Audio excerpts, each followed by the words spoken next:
Good afternoon, all students. In today's lecture, we are going to learn about the features of macroeconomics. Okay, in the last lecture, we have learned about the meaning, definition, and scope of macroeconomics. In this lecture, we are going to learn about the features of macroeconomics. Okay, तो सबसे पहला जो feature है macro economics का वो है study of aggregate. Okay, macro economic मैंने पहले ही बोला था स्टडी करता है, एनालाइज करता है, तो मैक्रो इकोनॉमिक स्टडी करता है एग्रीगेट्स को। किसके एग्रीगेट्स? इकोनॉमिक वेरिएबल्स के। ओके, उनको पूरा एज अ होल हम बोल सकते हैं स्टडी करता है। तो macro economic deals with the study of economy as a whole. Economy means economic variables. Okay, micro में हम सिंगल इंडिविजुअल यूनिट के बारे में पढ़ते थे। यहाँ पे पूरे इकोनॉमिक वेरिएबल्स, इनफैक्ट जैसे कि इनकम के बारे में पढ़ना, होल कंट्री के इनकम के बारे में पढ़ना, देन इंटरडिपेंडेंस के बारे में भी पढ़ता है। Macro economics is a broader concept. Okay, it is concerned with aggregate concept such as national income. National income आगे के चैप्टर में आप आगे के when will move ahead you have a whole chapter national income. It's very important. National income है क्या?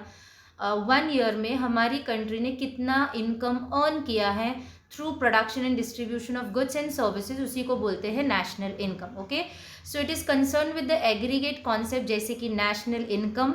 Macro economics में आता है नेशनल आउटपुट, कितना गुड्स एक साल में बन के तैयार हैं। जब यही आउटपुट बन के बिकता है और उससे जो पैसे आते हैं, या अगर बन के बिका नहीं है तो हम उसका मार्केट वैल्यू लेते हैं, तो उसको बोलते हैं नेशनल इनकम। ओके, तो see how they are interdependent. National income, national output, national employment, हमारे कंट्री में कितना एम्प्लॉयमेंट है, फुल एम्प्लॉयमेंट है, अनएम्प्लॉयमेंट है, उसको भी पढ़ता है मैक्रो इकोनॉमिक्स। स्टडी करता है general price level. Generally what is the price level? Okay, general price level का मतलब generally what is the price level. Basically हम इसमें एवरेज लेते हैं of all goods and services. Okay, तो जनरल प्राइस लेवल के बारे में पढ़ते हैं। Then it also learn about business cycle. Okay, many students have been messaging me means what is business cycle. So they were messaged by 3 to 4 students, so I've decided that I'll explain. Okay, I'm very happy that you all are asking me whatever concept, if term you're not clear you can ask me. So देखिए, business cycle basically एक हमारी economic activity है, इसको हम बोलते हैं business cycle. Okay, ये up and down होता है। ये जो business cycle it's moves up then down then again up then down. Okay, तो इसके 4 स्टेजेस होते हैं। ओके, this is an expansion stage, यहाँ पे एक्सपेंशन होता है। Then there is a growth stage. Okay, then again there is a recession, ये नीचे आ जाता है, यहाँ पे रिसेशन होता है। उसके बाद जब रिसेशन से जब ये निकलता है और ग्रोथ की तरफ आता है तो उसको बोलते हैं through stage.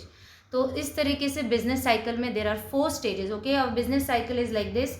It first move upward, then again downward, then again upward, and when it moves upward it is in the position of again you all can say it's treating itself, अपने आप को ठीक कर रहे हैं। तो growth और जो ग्रोथ मतलब जो रिसेशन हुआ था, रिसेशन और ग्रोथ के बीच का जो डिफरेंस है वो 4th स्टेज में आता है। I hope you all have understood what is business cycle. तो बिजनेस साइकिल को भी पढ़ता है। तो I think so first point is clear in this. What you have to remember कि मैक्रो इकोनॉमिक अगर आप डील्स हटा के ऐसे भी पढ़ते हो, macro economic deals, macro economic study economy as a whole, then also it's okay. देन ये कंसर्न किससे? Aggregate concept. एग्रीगेट कॉन्सेप्ट कैसे? दिस सी आपके दिमाग में इतनी बार मैंने बोला है और आप पढ़ोगे ना तो you will get the point by your own. Okay, no need to by heart और थरो, आप लिख सकते हो। तो एग्रीगेट कौन से कॉन्सेप्ट्स हो सकते हैं? National income, output, employment, general price level and business cycle. Okay, I hope you all have understood. Now let's move to the second point, income theory. Okay, income मतलब जो इनकम अभी macro है definitely तो पूरे देश का income होगा। अगर हम माइक्रो में तो बेसिकली प्रोडक्ट एंड फैक्टर ही रहता है। अब मैक्रो में है तो वो national income. Okay, national income के बारे में तो macro economics studies the concept of national income. National income के बारे में पढ़ते हैं, उसके अलग अलग एलिमेंट्स के बारे में पढ़ते हैं। ओके, देन उसके बाद मेथड्स ऑफ मेजरमेंट, अलग अलग आपको आगे पूरा चैप्टर है कैसे मेजर किया जाता है, तो 3 मेथड है उसके बारे में पढ़ते हैं। एंड सोशल अकाउंटिंग, आप कैसे इसको कैलकुलेट करोगे तो मैक्रो इकोनॉमिक्स में नेशनल इनकम और उससे जुड़े जैसे कि एलिमेंट्स हो गए, मेथड्स हो गए, मेजरमेंट हो गया और सोशल अकाउंटिंग के बारे में भी पढ़ता है। Told you all, macro economic variables के बारे में तो पढ़ता है, उससे जो आउटकम अक्रू होता है उसके बारे में भी पढ़ता है। Then only you can study an economic variable. अगर आप सिर्फ उसके ही बारे में पढ़ रहे हो, उसके रूट्स और ब्रांचेस के बारे में नहीं पढ़ रहे हो, then you can not say that you are learning about an economic variable. If you want to learn about an economic variable on a single means not individual, I am taking one variable as a whole, मैं एक variable को पूरे तरीके से ले रही हूँ, okay. फिर उसके भी अलग अलग रूट्स एंड ब्रांचेस होंगे। तो जैसे मैंने national income as a whole लिया, उसके रूट्स एंड ब्रांचेस क्या, उसके एलिमेंट्स, उसमें क्या क्या आता है, मेथड्स कैसे मेजर किया जाता है, सोशल अकाउंटिंग कैसे कैलकुलेट किया जाता है। I hope you all have understood. Then macro economic deals with aggregate demand and supply. तो पहले तो इनकम, दूसरा एग्रीगेट डिमांड एंड सप्लाई। ये एग्रीगेट डिमांड एंड सप्लाई क्या होता है? सी, in the coming chapter utility demand and supply will be learning about an individual what will say demand and supply. अभी यहाँ पे क्या है? एग्रीगेट मतलब जब पूरी कंट्री डिमांड करती है उसको बोलते हैं एग्रीगेट डिमांड, उसको भी कैलकुलेट किया जाता है। एग्रीगेट सप्लाई मतलब पूरी कंट्री में गुड्स के सप्लाई कैसे हुए जा रहे उसको भी calculate. It's very important factor, okay. See, ultimate क्या होता है? प्रोडक्शन होता है गुड्स का, गुड्स बनते हैं, बिकते हैं, तो उनको खरीदने के लिए हमको एग्रीगेट डिमांड पढ़ना पड़ता है कि डिमांड करें लोग। एग्रीगेट मतलब उसको परचेस करने वाले, कि डिमांड मतलब जब आपने परचेस कर लिया इकोनॉमिक्स में, ओके।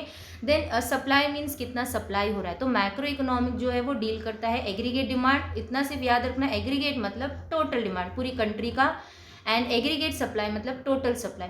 डिमांड मतलब सिर्फ यहाँ पे डिमांड किया ऐसे नहीं, उसको परचेस किया, उसको कंज्यूम किया, तभी वो डिमांड कहलाएगा। आगे हम चैप्टर्स में पढ़ने वाले हैं, but that will be about an single individual. In this we are learning about an what will say aggregate, okay. So macro economic deals with aggregate demand and aggregate supply. It explains the causes of fluctuations in national income that leads to business cycle, that is inflation and deflation. अभी national income जो देश का पैसा आता है वो मैं बोलूँ कि अगर आने वाले 5 साल या पीछे 5 साल में कांस्टेंट है तो that is wrong. Why? It keeps on fluctuating. Economic variables are never constant, okay, it keeps on fluctuating. तो नेशनल इनकम अगर फ्लक्चुएट हो रहा है तो क्यों हो रहा है? Causes of fluctuation, okay. So basically यहाँ पे हम क्या पढ़ेंगे?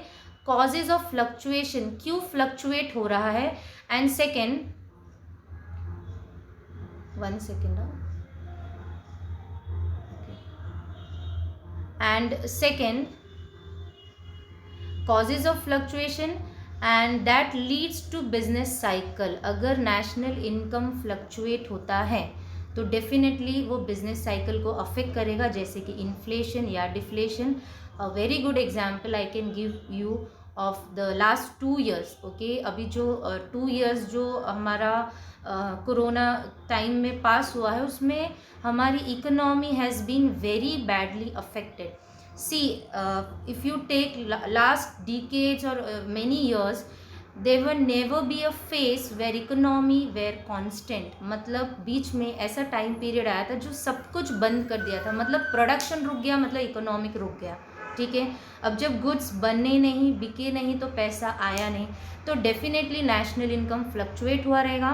And very good result you can see at present condition is inflation, okay. तो जब भी नेशनल इनकम फ्लक्चुएट होता है तो या तो इन्फ्लेशन होता है या तो डिफ्लेशन होता है. नेशनल इनकम कब फ्लक्चुएट है तो बहुत सारे रीजंस हैं. अभी ये जो सडन जो एपिडेमिक आ गया वो हो गया, या कुछ भी फैक्टर्स होता है, ओके. कोई भी फैक्टर्स की वजह से नेशनल इनकम फ्लक्चुएट करता है, तो नेशनल इनकम फ्लक्चुएट होगा तो बिजनेस साइकिल अफेक्ट होता है. बिजनेस साइकिल अफेक्ट होगा तो इधर दे विल बी इन्फ्लेशन और they will be a deflation. Both is not a good for a country, okay. I hope you all have understood. In this you have to remember 3 point. The first is macro economic. ये income theory में national income को ही लिया है, तो पहले point में national income के बारे में तो पढ़ता है, उसके एलिमेंट्स, ओके. देन उसके मेजर्स के बारे में पढ़ता है, सोशल अकाउंटिंग के बारे में पढ़ता है. देन उसके बाद डील्स विथ, यहाँ पे एक थोड़ा आपको याद रखना है कि एग्रीगेट डिमांड एंड सप्लाई भी डाला है, क्योंकि नेशनल इनकम को कहीं ना कहीं एग्रीगेट डिमांड एंड सप्लाई भी अफेक्ट करता है, इसीलिए पॉइंट डाला है. Then also it explains the fluctuation of national income that leads to business cycle, that is inflation and deflation. I hope you all have understood, okay. Let's move forward. Third point, general equilibrium analysis and general price level, ये दोनों के बीच का फ़र्क क्या है? Student basically get confuse between general equilibrium analysis and general price level. General price level average होता है, दाम प्राइस होता है सारे गुड्स एंड सर्विसेज का प्राइस, और उसका एवरेज निकाला जाता है, उसको बोलते हैं जनरली इतना प्राइस लेवल रहना चाहिए। तो वो कैसे मिलता है? एवरेज लिया जाता है, किस चीज़ का एवरेज? गुड्स एंड सर्विसेज का। ओके, एंड इक्विलिब्रियम मतलब दो व्हाट इल से दो फैक्टर्स के बीच में इक्वल होता है, उसको हम बोलते हैं इक्विलिब्रियम। तो जनरल इक्विलिब्रियम कब होता है? जब डिमांड एंड सप्लाई एक होते हैं, उसको हम बोलते हैं, एक होते कोई भी एक फैक्टर पे, प्राइस पे, उसको हम बोलते हैं जनरल इक्विलिब्रियम एनालिसिस। ओके, तो let's see, macro economic deals with the behaviour of large aggregates. हमको पता है कि मैक्रो इकोनॉमिक जो है वो लार्ज एग्रीगेट के बिहेवियर को, मतलब कैसे वो जो वेरिएबल्स है, जैसे आउटपुट है, वो कैसे फंक्शन कर आने वाले 2 सालों में या 1 साल में, उसको एनालाइज किया जाएगा।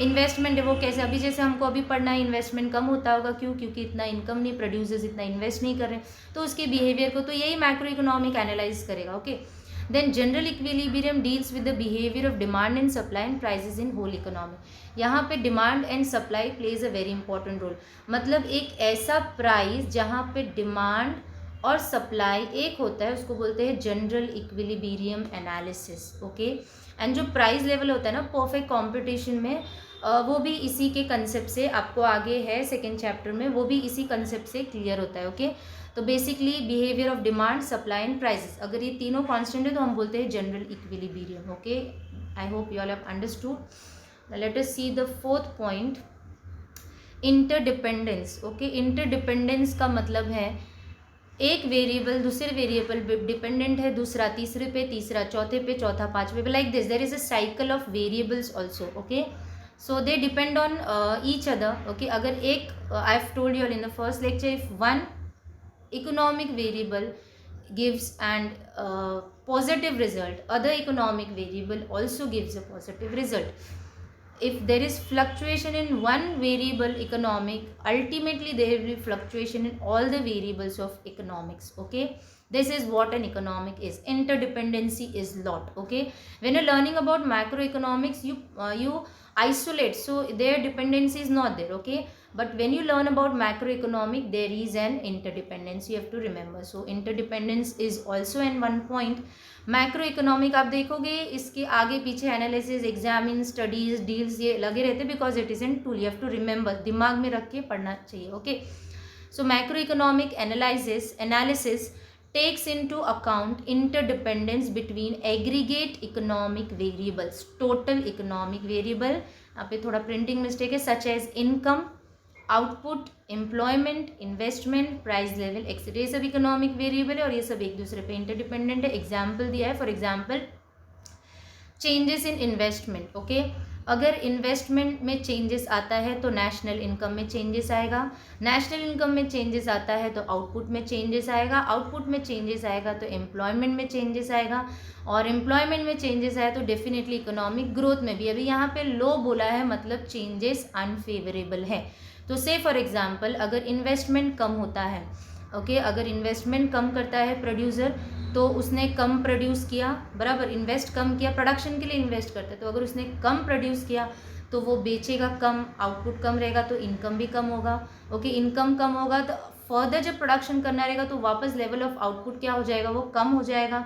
अब जब वापस मुझे जब प्रोड्यूस ही नहीं करना है तो मैं लोगों को काम नहीं दूंगी, तो लो एम्प्लॉयमेंट हो जाएगा। जब लो एम्प्लॉयमेंट हो जाएगा तो जो हमारे देश का जो इकोनॉमिक ग्रोथ है, प्रोडक्शन कम होता है तो इकोनॉमिक ग्रोथ भी कम हो जाता है, तो इकोनॉमिक ग्रोथ क्या हो जाएगा, कम हो जाएगा। I hope you all have understood. Investment कम होगा, इन्वेस्टमेंट कम होगा तो इनकम कम होगा, इनकम कम होगा तो आउटपुट कम होगा, आउटपुट कम होगा तो एम्प्लॉयमेंट कम होगा, एम्प्लॉयमेंट कम होगा तो लो इकोनॉमिक ग्रोथ होगा। Okay, late us see the another point, that is lumping method. Okay, lumping means total. Okay, एक साथ, एज ए लम्प हम जिसको बोलते हैं लम्पिंग। ओके, एक साथ पड़ता है, इसको बोलता है लम्पिंग। मैक्रोमेट slicing method. So lumping method is a study of whole economy rather than its part.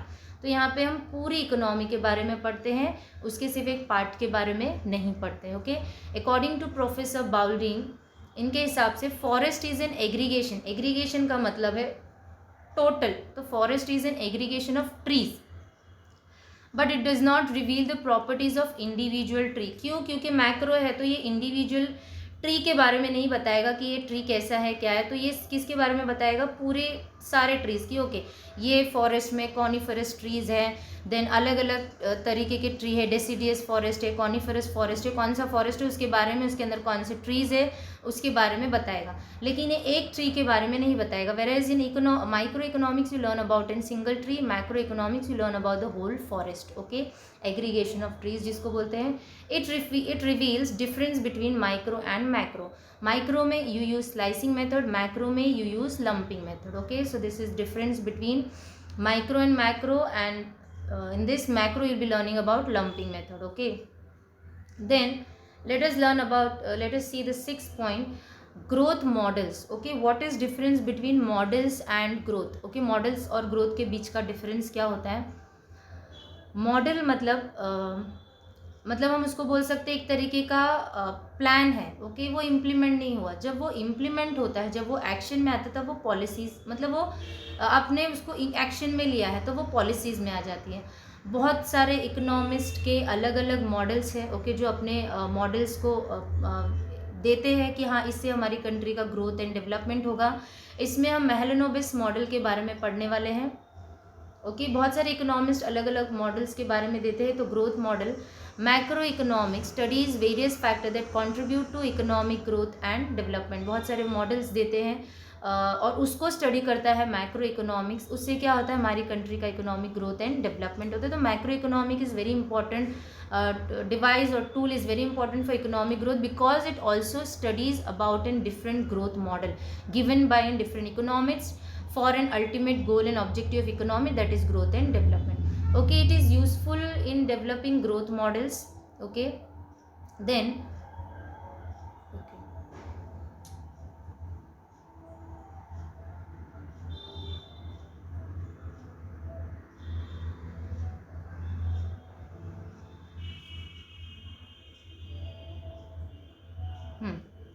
Economic growth and it is useful in developing growth models. इसको एनालाइज करके और भी इकोनॉमिस्ट अलग अलग मॉडल्स इम्प्लीमेंट कर सकते, दे सकते हैं हमारे सामने, so that we can implement that models in the form of policy and then we can achieve an economic growth and model. This models are useful for developing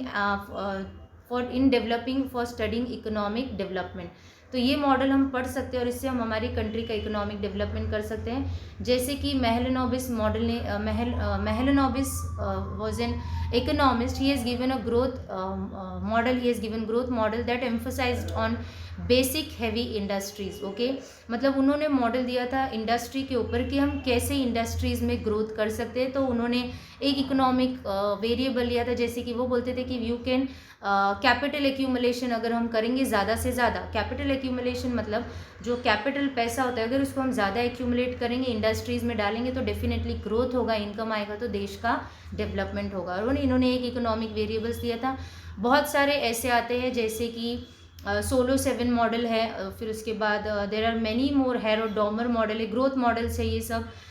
तो ये सब अपने अपने मॉडल्स देते हैं और एक इकोनॉमिक वेरिएबल्स, कोई बोलता है आप कैपिटल आउटपुट रेशियो लो, कोई बोलता है आप इन्वेस्टमेंट लो, कोई बोलता है आप व्हाट विल से प्री कंडीशन, मतलब अलग अलग स्टेजेस। तो ऐसे बहुत सारे मॉडल्स हैं, आपको उतना डिटेल में जाने की ज़रूरत नहीं। सिर्फ अभी महलनोबिस मॉडल उन्होंने मॉडल दिया था हैवी इंडस्ट्रीज़ जो होती है, बड़ी बड़ी इंडस्ट्रीज़, उनमें कैसे ग्रोथ करना है। तो उन्होंने बोला कैपिटल एक्यूमुलेशन करेंगे अगर हम ज़्यादा से ज़्यादा, तो वो इंडस्ट्रीज़ उतनी ग्रो करेगी, बड़ी होगी, एक्सपैंड होगी, जिससे हम इकोनॉमिक ग्रोथ अचीव कर सकते हैं। Okay, I hope you have understood. Then general price level, determination and changes in price level are studied in macro economics. कैसे प्राइस लेवल डिटरमाइन करना है, ओके, देन उसमें चेंजेस क्यों हुआ, वो दोनों ही चीज़ों के बारे में मैक्रो इकोनॉमिक्स पढ़ता है। ओके, अब जनरल प्राइस लेवल है क्या? General price level is an average of all prizes of goods and services. जो एवरेज निकाला जाता है जितने गुड्स एंड सर्विसेज है प्राइस, उनका average currently being produce in a economy. मतलब प्रेजेंटली जो प्रोड्यूस्ड हुए हैं गुड्स एंड सर्विसेज उसका एवरेज लिया जाता है, उसको बोलते हैं जनरली इतना प्राइस लेवल होना चाहिए। तो सेकेंड पॉइंट में you have to remember what is general price level, and first में कैसे डिटरमाइन होता है price level. Demand and supply is an important factor, changes क्यों होता है, अगर एक्टिविटी में कुछ चेंजेस होता है तो डेफिनेटली होगा, इन्फ्लेशन हो गया, डिफ्लेशन हो गया, any reason. Okay, I hope you all have understood. Now let us see. Okay, policy oriented model मतलब एक तरीके का प्लान। ओके, आप बनाते हो, मॉडल देते हो, इकोनॉमिस्ट होते हैं, स्टडी करते हैं, फिर उसको एनालाइज, मैक्रो इकोनॉमिक एनालिसिस के हेल्प से मॉडल बनता है जो इकोनॉमिस्ट बनाते हैं। Then it is put forward for implementation for economic growth and development. Policy actually it's an action. Okay, जब आप उसको इम्प्लीमेंट करते हो तो that is policy. So according to Keynes macro economic is in policy oriented science, क्योंकि जब भी हम स्टडी करते हैं कंक्लूजन पे आते हैं तो पॉलिसी फ्रेम करते हैं। ओके, तो जब उस इसलिए बोला गया है पॉलिसी ओरिएंटेड है, क्योंकि वो पूरी कंट्री की इशू को पढ़ता है। तो हमको ग्रोथ चाहिए, डेवलपमेंट चाहिए, तो डेफिनेटली पॉलिसी तो इम्प्लीमेंट करना पड़ेगा। कितनी सारी पॉलिसीज़ हमारे गवर्नमेंट जो हमारे प्राइम मिनिस्टर इम्प्लीमेंट करते हैं वो कैसे होता है, मैक्रो इकोनॉमिक एनालिसिस से वो पॉलिसी को पढ़ा जाता है, फिर इकोनॉमिस्ट अपनी पॉलिसी सजेस्ट करते हैं, उसको इम्प्लीमेंट किया जाता है। ओके, इट सजेस्ट सूटेबल, मतलब जो सूटेबल है वही economic policies to promote economic growth, ultimate aim generate employment, ज़्यादा से ज़्यादा एम्प्लॉयमेंट जनरेट कर सके, इन्फ्लेशन को कंट्रोल कर सके और डिप्रेशन को रोक सके। तो ये सारी पॉलिसी होती है। क्यों? ये जो इकोनॉमिक फैक्टर्स हैं इनमें जो फ्लक्चुएशन होता है उनको कांस्टेंट करने के लिए, इकोनॉमिक ग्रो लाने के लिए, तो इसलिए पॉलिसी ओरिएंटेड बोला गया है मैक्रो इकोनॉमिक्स को। So I hope you all have understood all the points. Even if you have any doubt you can ask me. Okay, today's lecture we have completed. In the next lecture we'll be learning about an importance of macroeconomics. Okay, whatever doubt you all have, because I have taken a lecture in a very short span, whatever is required I have taken. If you all feel like no miss इसमें थोड़ा हमको और पता जानना है, या we have to acquire more knowledge, you all can ask me. In the next lecture I'll be explaining for the same. Okay, so thank you for today's lecture.